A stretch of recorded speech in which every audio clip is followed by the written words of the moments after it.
All right, all right. What is going on, everybody? Hope everyone is having an amazing Monday. I'm back in Austin. If you can't tell from the different locations, there's no thatched roof. Uh, we literally got back at 1:30 last night, but actually got a decent amount of sleep. Whenever you travel, don't try to then go too crazy there. So looking forward to today's conversation. I've got a guy I've known for a long time joining me, Mike Kavanagh, and today's conversation. Look, we're just kicking off. Call it shit. We are kicking off Q3, which is second half of the year for everyone. And we're going to talk about ways to fix outbound quickly. So I'm looking forward to the conversation here today. And let me bring on Mr. Mike here. What's going on, dude? Hey, Jake, it's been a while, man. How are you? How was the vacation? Or not? You were working though, so I don't know if it was a vacation. Here's what it was. There was definitely some vacationing happening, right? Like there was Nice. definitely a good amount of that happening. But yeah, I like last week it was kind of nice, man. I worked most of last week, and I got to be honest, Mike, like it was I think I needed like a little bit of work to truly then appreciate The more of time. like the time off. It was almost like working a little bit like made me more like I don't know excited and like about then like more of the vacation time. Yeah, My EA did an amazing job of like holding down the fort on email and other things as well. So that that's made good. a Good. that made a big difference. I've never done that. I never really kind of turned over the uh, turned over the reins as much as I did this time. Well, So and especially, I don't know if you guys do month end, quarter end in June. I don't know if I could have stepped away at the last week. I think I'd have had too much anxiety. I was out the first 2 weeks of June, and I came back, and it felt like a sprint to the finish last week. But the team did a great job, so it was awesome. exactly. Like, I mean, let's be honest. Like, how much are we really going to move the needle, right? Like, is Jake coming in? Like, like, sure, we actually did get a couple deals closed, which is nice. But, well, look, Mike, I'm looking forward to it. Hey, everyone, if you're joining us now, make sure to drop in where you're joining us from. Let us know your role as well too. We're going to try to make this very actionable. We got about 20 plus minutes here. We're going to get into some very tactical kind of details as a part of this. But Mike, why don't you start, man? Just let people know a little bit about yourself. We've met man, a bunch of different roles before. Now, Yeah. now you're taking over sales at Zendesk, which is awesome. So maybe just tell everyone a little bit about yourself and why this topic for you is just so top of mind. Yeah. So I've been in B2B sales for about 15 plus years. I like to say I started my sales career in the last financial crisis. So I Me think too. I take what I learned then and I'm trying to apply it now because times are tough again. And I think the reason I'm passionate about outbound as a salesperson, when I started my career at AT&T, let me be very clear. There was no SDRs or BDRs. There was no inbound leads. We literally had a BlackBerry and a spreadsheet and a really crappy CRM built by Siebel or SAP back in the day at Yeah, AT&T. yeah. So We like, had something like that too. Yeah. yeah, we started, I didn't have some of the great tools that are out there today. So I think it's really important as a seller, if you want to be successful over the course of your career, that you're able to go and find and source your own opportunities, right? You can't wait for marketing or the SDRs or BDRs to bring those to you. And so and now in this climate, it's even more important, right? Yep. Everybody's being a little bit more tight with the cash and where they spend. So you got to be better. And the coaching I give to the young salespeople who work for me is if you can get good when things are tough, when the next boom comes around, you'll crush it. And I think that's where we're at right now. Yeah, look, I couldn't agree more. I mean, I started like right before it, but then I was in the job space. So I was at Career Builder. I'd Oh, started in what, 2006, right? And through 2010, my team was the number one team percent to quota 2 years in a row out of 23 teams. And wow. it was because of exactly what you said. My team had to focus, and I think I was very fortunate. So after school, I went and worked in Major League Baseball, but I worked for the Tampa Bay Rays, which at the time were like the worst team in baseball, the worst stadium in baseball. Then I went to the Coyotes. They were, and so like I was always used to crap, like not having a great product and having to sell. Yeah. I always had to sell a solution, right? Which is like, look, Yeah. forget about exactly the tacticalness of the product. Let's talk about the business outcomes that you want to achieve and how I'm going to help you to get there. And that, my friends, I can tell you never goes out of style. That anybody listening, if 100. somebody, if you're reaching out to a company, let's say this company's doing 50 million a year. Let's say they're not even a big company. Let's say 50, 100, whatever. They have $150,000 they can spend. They're just not spending it with you. And chances are it's because they don't see the business impact. And so, for all my, outbound folks out there, like these clients are all spending money. I can promise you that. It's, are they going to spend it, with you? And so for a lot of people, just mindset wise, and again, I know kind of contrary, outbound's dead, right? It's gotten harder, right? Like it's certainly gotten harder, but to your point, man, like it just is what it is. And if you can sell business outcomes and you truly understand your buyer, that never goes out of style. That's still just as exactly. I think the last couple of years in sales, people had a lot of free money. CFOs didn't care. It was grow at all costs, right? Oh, 2021, Mike, was like, it was easy, right? Everyone would say it was easy, but it was easier. Now it was easy, dude. It was. In a lot of sectors. It was 2021. It was like we got unparalleled. But now, like, we have to talk about what is the business problem that you're solving for. I think a lot of the times when I see companies, early stage and even later stage companies, they love to talk about their product. They built a great product. That's fantastic. The CFO, the CEO, the COO don't care about your product. They're probably never even going to log into the product. They're never going to see it. They need to know what the problem you're solving for is. And I think it's those fundamental skills that we have to get back to and coach on and develop and solving for those things. Yeah, that's actually, that's a good one, man. So that leads to this, and you kind of hit on this, like what are the common mistakes that you've encountered, right? Whenever you see people reaching out, I just saw here, who was this? Adam Gully, what's going on? Adam from Mobile, Alabama, fractional CMO. Adam, basically said, make sure your messaging is speaking to their problems, not your heroics, right? Which I think is certainly, something. Mike, what do you feel are some of the common mistakes that you see people doing with outbound? And then also some of the stuff, it translates into the sales process too. So this is, I'm going to say something. I love my friends at Sales Loft and Outreach. They're great products. They're great platforms, but it's become a spray and pray technique. And the fundamental thing I see in bad outbound, and I'm subject to it much like yourself, right? I've got a title, people just spam my LinkedIn and email, is they're not really thinking about their ICP. I'm a second line leader at Zendesk. I have some authority, but let me be clear. I don't buy anything right now for Zendesk. Like, focus on who your buyer is and who you're solving for. So, right, making sure you're targeting the right people. And when you're targeting them, you're not telling me about the solution. You're telling me, hey, I spoke to a person like you in a similar role, probably facing a similar challenge. Here's how we helped them. Here was the outcome. Does that make sense? And it should be brief and to the point. Don't tell me about the features and functionality in here. Don't pitch me in that first message. That will lose my attention immediately. I think that's the biggest thing, is like they're not honing in on the right ICP, and they're not honing in on here's the outcome that we help deliver for a person or a company like yourself in a similar market.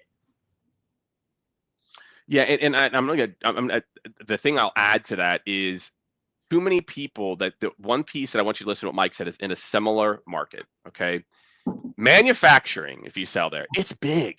So if you're like, I work with other manufacturers, and like, the company reaching out to is like Caterpillar, and they're an industrial manufacturer, and you're referencing some like consumer packaged goods company. It's like, you don't get it, dude. Stop. And I think that like what Mike is saying is, and I can tell you this is the sad part. And again, Mike, like you said, Mike, with your job title, with mine as CEO, the amount of messages I get where people even are relevant enough to know, hey, Jake runs a 30 plus person sales consulting business.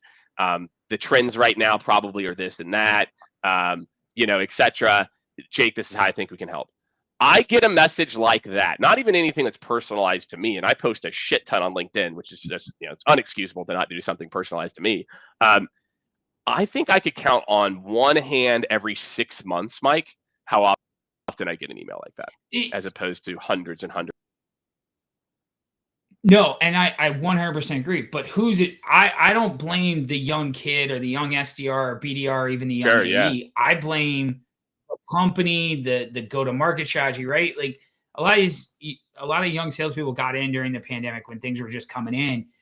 Now we're saying, okay, you got to do 80 calls. You got to do X number of emails. And so they're just playing a numbers game. They're just trying to hit their activity benchmarks instead of looking at outcomes. What's How many working? Yeah, meetings he's exactly. booked. Those are the things that can measure. I'd rather see an AE do focus on 10 or 20 really good accounts in their territory that they can solve the problem for versus just dumping, hundreds of emails to hundreds of contacts. And you even see it. Yahoo and Gmail are making it harder, right? So nobody wants this spam. So you've got to really connect. And yeah, in your case, there's no excuse for non-personalization, right? I would hope so. I mean, it's just like, that's Jesus, insane. it would be, So it would be nice. Yeah, I think we have a responsibility as, folks who came up in sales to teach the right behavior, not just go do 100 calls a day or 75 emails a day. That's not helping the cause. Yeah, exactly. Yeah, I think, again, more is easier. And I've talked about this a million times, for everyone, if you follow my content, like you'll have heard me say this, but I'll keep preaching it. It's like, why more was an okay metric a long time ago is that every new activity a rep did still had some level of customization to it because these tools, like you mentioned, didn't exist. So if I'm going to send an email, I mean, sure, I could do a mail merge, I guess, but I had to do more activities, but it was still high quality activities. And I think that what's happened is we now have a world where we've got really low quality activities, high quality, and we're looping them all into the more bucket. And before, if every touch point is the same, right?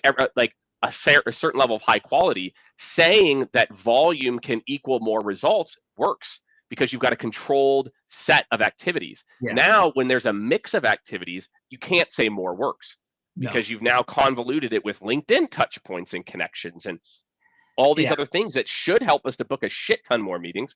But instead, because again, we are focused on more so much, there's not, results. And so Mike, this goes to my next question for you, which is like, okay, you touched on some of these things. If I'm somebody who wants to revamp my outbound strategy or my approach to planning my outbound strategy, and again, let's talk to reps out there and to leaders, right? Because hey, at the end of the day, I can only impact my leader so much.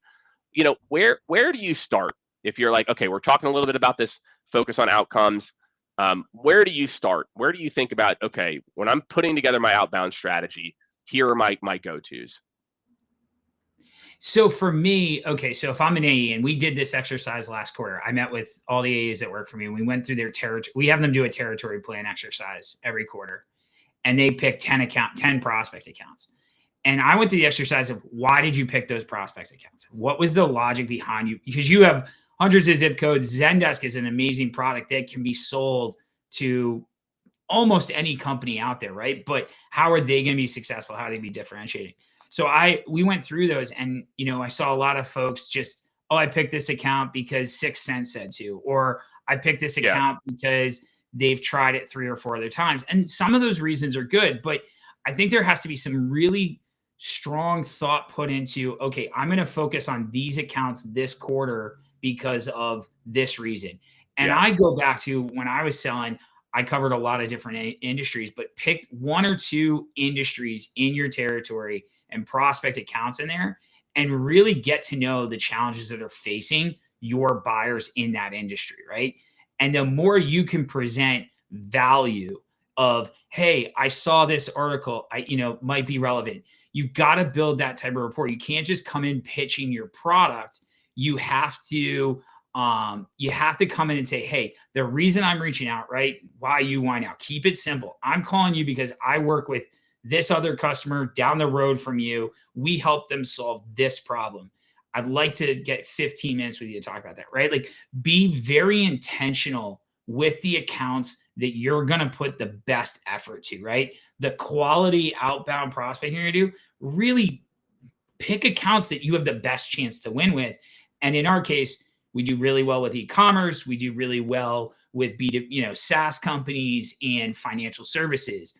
Go focus there. Don't just spray and pray. Be deliberate in how you choose to go out and attack those new businesses, I think.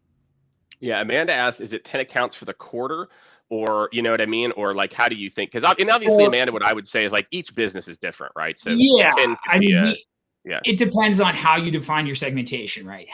What size of accounts, what's your average sales cycle, right? Obviously, outbound prospecting is going to be probably your slowest. So starting 10 every quarter, that 10 you're maybe working on for this quarter may not materialize into opportunities until Q4 potentially, depending on timing and things like that. Yeah, if you're selling to small, medium businesses, I mean, that's what my teams are doing. We're selling to 50 to 250 employee accounts. Our outbound sales cycle is probably 60, 90 days plus. So Yeah. we have to start really early to build that pipe, even for Q4. So we have to be thinking like that. Things we built last quarter for outbound are things we're working on to close this quarter. Yeah. And I think, look, for a lot of people out there, I think that the one thing that you brought up that I think is really important is when you actively work an account base correctly, what you start to do is you start to build a short-term, middle-term, and long-term funnel. And I think so many people are focused only on the short-term funnel. Whereas instead, if you're actively working, and not that you can't have, you need to have results in the short term, by month 4, 5, 6, you'll start to have people that you reached out to in the past that start to come to fruition. And then once you've been doing that for up to month 9, now you've got this funnel where you're getting 4 meetings a month, if not more, from people that you started talking to 9 months ago. And so it's like, I think a lot of people, it's like they always are on the hamster wheel, fighting, because they don't think about that. They don't think about like, hey, if I've got to get 12 meetings a month or something like that, right? How can I make it to where 6 of those meetings are from shit I was doing months ago, and then 6 are from this month? And I think too many people, that's how you have to think about this. You're never going to get off the wheel if you don't, you don't think like that. We have to change the mindset, right? Outbound is not immediate gratification. It takes time. It takes consistent dedication, right? And so I think when inbound was really easy, it was coming in the last couple of years. We got used to, I've got 7 meetings this week with all customers who come asking for it. Yeah. The world's changed. Yeah. The market's changed. We have to change our expectations for it. Yeah, exactly. And I think it's like you said, maybe that's just, when you sell in a bad economy or a product that's difficult to sell, you kind of have to learn how to be persistent, right? As a part of it. And we see that in our sequences. We've got a product performance pulse. If you all haven't checked it out, definitely do, but it analyzes your outreach or other data as a part of it. And it actually shows it's like most people are just like, touch point 7 converts at the same rate as touch point 2. And so a lot of this is just your persistence. You're just like you're just giving up too soon. And that to me is something like it's really easy for people to do, is just like make them, make them a little bit more long, with still being relevant, which is a whole other thing. So what do you feel like, what changed to your processes, right? So we've got about 10, 15, I don't know, Mike, can you go a little bit long? Can you go maybe? Yeah, I've got time after. Okay, cool. What changed to your processes have had the biggest impact on your results or your team's results? I think the biggest thing is, again, deprioritizing the product, right? We've bought, Zendesk has done a lot of product innovation. We're a leader. We bought companies, but for my age, we're really focused on deprioritizing, like talking about the product and leading with the product and talking about, okay, what industries are we talking to? What industries are we targeting? The buyers within that, right? So stepping away from, hey, here's this feature functionality, here's this new product we launched. Like, let's talk about your business and what's going on, what we think or we have, strong data indicates is going on in your business and how we solve for that. I think that is the biggest one. And then the quality of the outreach and, AI, ChatGPT and AI is definitely going to help AEs write better emails. But I can tell, and I'm sure you can, when an entire email has been written by AI. I can tell. It starts with dear usually, which is like the dead giveaway. It has that tone to it, right? So I think the big part is making sure the sequences are there's call outs in them, in those emails, to say, hey, you have to go write something personal in here. You can use ChatGPT, you can use whatever AI tools you want to give you some ideas, but put it in your own voice, because people will recognize that. I think we're all starting to see it. We're seeing AI more and more, and we're able to pick it up. So focus on, the industry and the problems, personalize the top of that outbound font, that outbound content. Use ChatGPT as an assistant, not as the full tool for yourself. Red actually mentioned something here, and this could be applicable to some folks here. Is like he said, do you start selling a small ticket item? I think that this is actually an interesting piece here. One of the issues I think with Outbound being detached from AE, sometimes being detached from the customer success, is like sometimes I think reps pitch too big. It's like, hey, I know we've never talked before, and we've had a couple of phone calls. I want us to now move in together and like have kids, right? As opposed to like, as opposed to, I think like, look, I feel very fortunate, right? And Mike, I think you grew up in this environment too, where you were incentivized. Like, my job was to get the foot in the door, because then I had X number of months to grow or upsell them. What do you think for those people that do have that opportunity? Would you suggest that in this type of climate? Like, if I do have an opportunity to take something down, take it down. Get the small win. That, I think, the land and expand, I saw it for years when I was at True Context, Pronto Forums. Like, that's how we won. We got in with a line of business owner, and we sold them on the value we created, and then we expanded. So we'd go from 50 to 100 to 200 to thousands of users. I think a lot of companies have been burned by, all right, we're going to come in and we're going to sell you the whole platform, and it's going to be 3 to 6 month implementation. There's going to be one-time professional services. Before you know it, you're in for six figures. You're in for 100, 200, $500,000, and you didn't really get the value. The try and buy, I think, is a really good way, especially with SMB companies that are being a little bit more frugal now. I think it's a really good way to build value for the customer.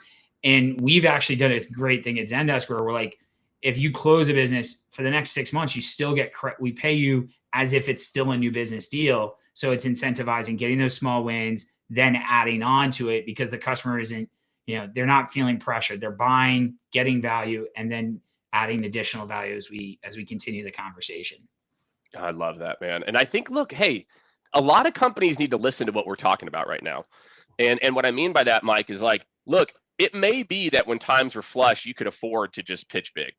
Yeah. Right. And again, like, look, we have to, as B2B, selling individuals and marketers, we've got to adapt. We also have to start to realize, for us, where's my business at today? And does it make sense now? Hey, you know what? Actually, Jake, Mike, this makes a lot of sense. I should allow my team to keep a deal for 6 months. Okay. Well, maybe you should. Maybe not only should you compensate them, but maybe let them, do it. A lot of the strategies we'll implement too, Mike, will be, if there is an active opportunity, if this has been deemed and verified as a proof of concept of some sort, then the rep can continue to work it for, X period. And there's a lot of different ways to do it. Even just compensating is probably better than what 90% of people are doing. So, be smart about how you're thinking about your go-to-market too. So, can you make Outbound's life easier by giving actually your sellers, I'm just thinking out loud. It's like, if I knew an Outbound, hey, all I got to do is get Mike's foot in the door, and then Mike's actually just focused on getting his foot in the door, like, we're all going to win. Does that make the whole engine work better? If everybody's focused on that. I mean, again, I think it goes to what you're selling, right? If you're selling something like ours, where it is a seat-based license, and maybe you can start with one small team, maybe it's a new team they're standing up, a customer success team, and you can start there and then grow. That's going to be a much better than trying to say, hey, let's come in, let's rip out everything you're doing, and just trust me that it's going to be better than what you have today. I think buyers, there's a lot more sensitivity now, given the market and, budgets. I think it's really important, again, to build that value with the customer and show them, rather than tell them that you're going to deliver on what you say. And right, the things that I learned, 15 years ago when I was selling, just going to date me, slinging BlackBerries up in Boston, those same things, those same tactics don't work anymore, right? So, I talk to my sellers a lot about this, is like, you've got to have a learner's mindset if you're going to be in sales long term. Especially now. You've got to constantly be looking for ways to get better, to improve, to change how you go and get those new customers. Yeah. And two, the other thing I'll say is technology.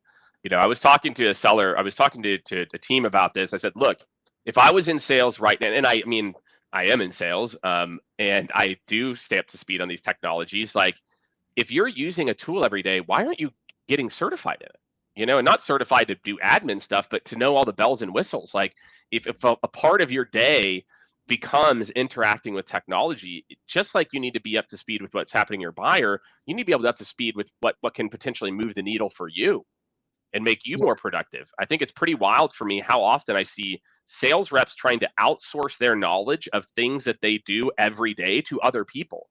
And it's like, if you don't know how to use these tools to the maximum, like, you can't rely on your ops team to do it. That's not what they do.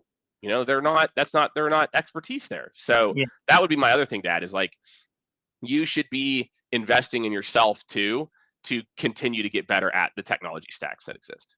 Yeah, I mean, if depending on what the tech stack is, you've got to know it backwards and forwards. It's the cheat code to be more effective, more efficient, right? You don't want to be wasting time finding contacts and figure that out quickly and then build that process and have that in your head. Like, okay, every day, this is how I do it.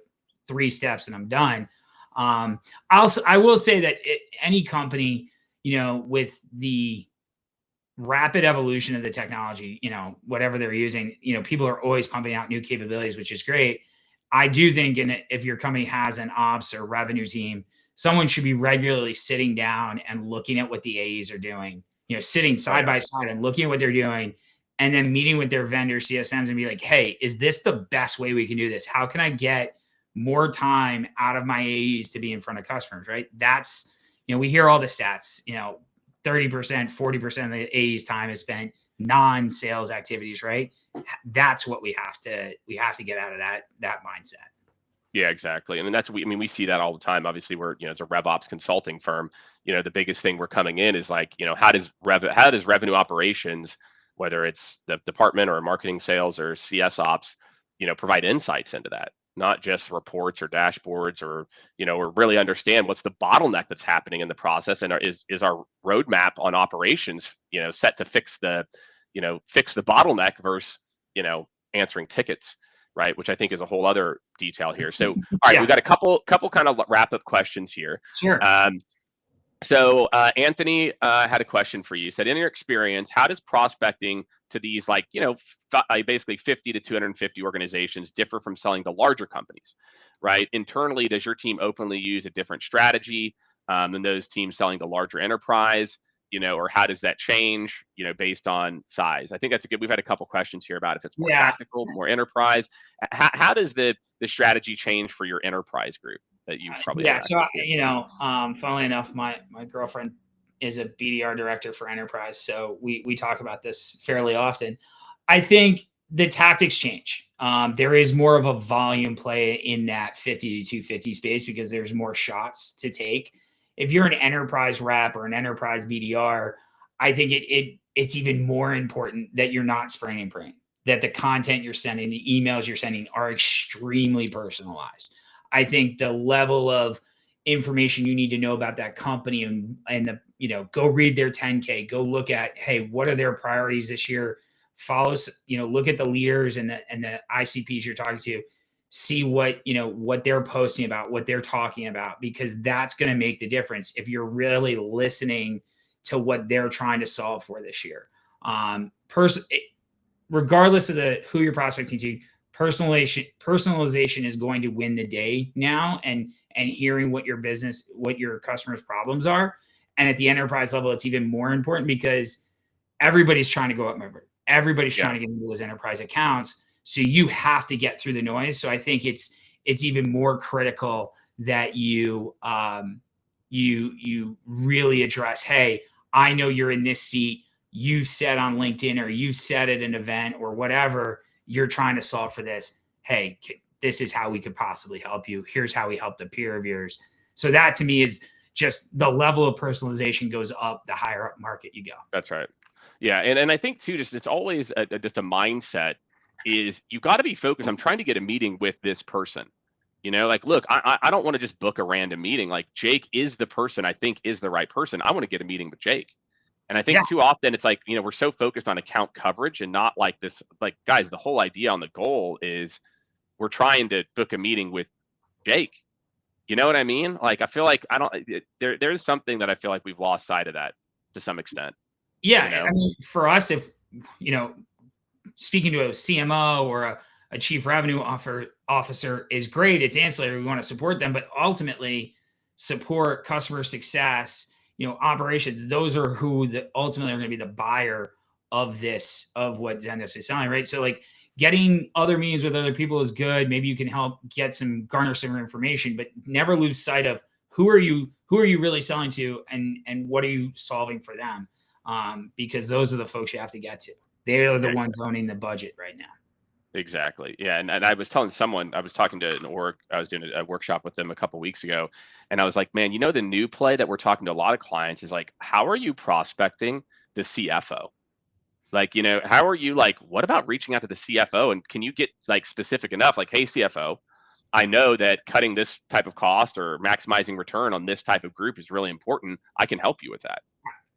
So like, how you're getting them involved makes a big difference. Well, and if you're not talking to the CFO at this point, whether it's in your outreach or as early as possible in the deal cycle, you're making a huge mistake, because there's not a deal in any company where finance isn't saying yes or no. The money is strapped. Everybody's counting their dollars, holding cash. So engaging at a high level with your finance partners is critical. We're doing sessions with the AEs on how to sell to a CFO and to procurement, right? Like that's just the nature of the world right now. Like the CFO controls a lot of deals right now. Yeah, exactly. Yeah, we see that like all day long.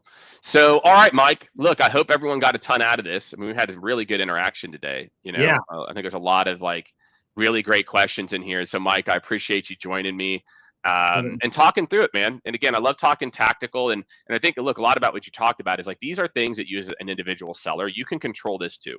Yes, should your company be helping you to train on these things? But again, like using Chat GPT, right? Can I go and use, we've got a GPT called like Competitive Deal Winner. We've got another one called Help Me Book a Meeting With. And like, can I get up to speed on my persona on my own? And I think Chat GPT actually does, offer an opportunity to do that, for people to be able to be like, help me to create I've never sold to this persona. Create a 10-question trivia game to help me to learn more about trends in this sub industry for this persona. Boom. So I think that there is a lot of opportunity for people to jump on this from both a rep and hopefully leaders out there. Like, yeah, we got to get back to some of this stuff. Like, it's not working. So, what are we going to do here? Yeah. So, Mike, appreciate you, man. Appreciate you. Good seeing you, man. And this was a lot of fun. I love talking about this stuff. So yeah, good luck to everybody man. As we go into second half, or for those who are going into the last month of their fiscal quarter, good luck. And, that's right. Enjoy. That's right, man. All right. Thank you, everyone. Appreciate you joining. We will see you next week. Thanks, Mike.